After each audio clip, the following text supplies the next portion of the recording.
मध्य प्रदेश शासन पंचायत ग्रामीण विकास एवं श्रम मंत्री प्रहलाद सिंह पटेल ने जैविक कृषि पर कहा कि हमें अपनी थाली को जहर मुक्त करना है तो जैविक खेती को कारण बढ़ावा देना ही होगा।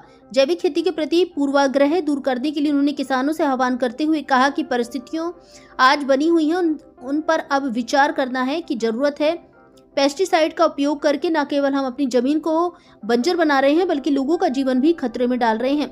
उन्होंने बताया कि देश की संसद में गौरक्षा का संकल्प लेने का विचार गोटेगांव से ही सूत्रपात हुआ था।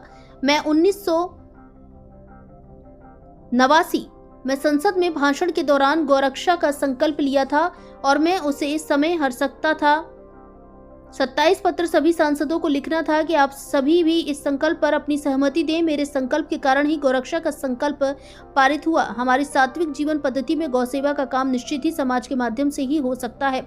उन्होंने अपने मन की पीड़ा व्यक्त करते हुए कहा कि नरसिंहपुर जिले के गौरक्षक इस संकल्प में गिरावट आई है।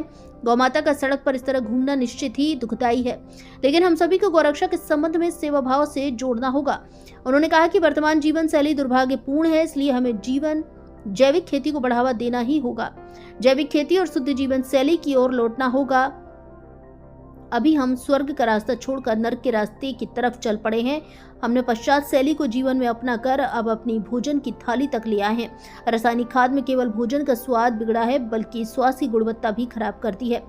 पेस्टिसाइड रासायनिक खाद के उपयोग ने जीवन के ऊपर ही बड़ा संकट खड़ा कर दिया है।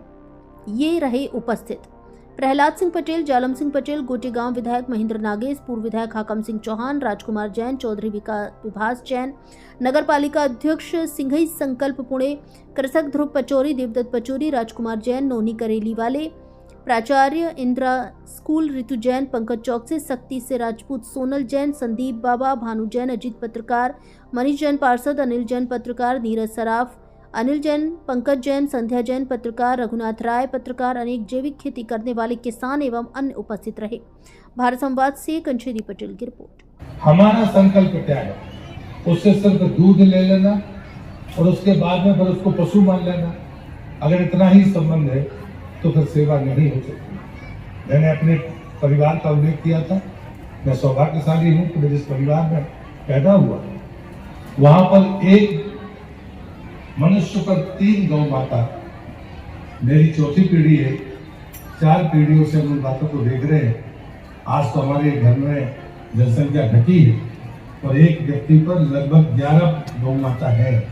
आज जो मेरे घर का कोई भी मैं जब दमोह में था तो मैं अपने बंगले पर रखता था, आज भोपाल में हूँ तो वहाँ रखता हूँ। ये इसलिए कह रहा हूँ कि जब तक आप सेवा के भाव से उसके साथ नहीं जुड़ेंगे आप कोई बड़ा काम नहीं कर सकते। आप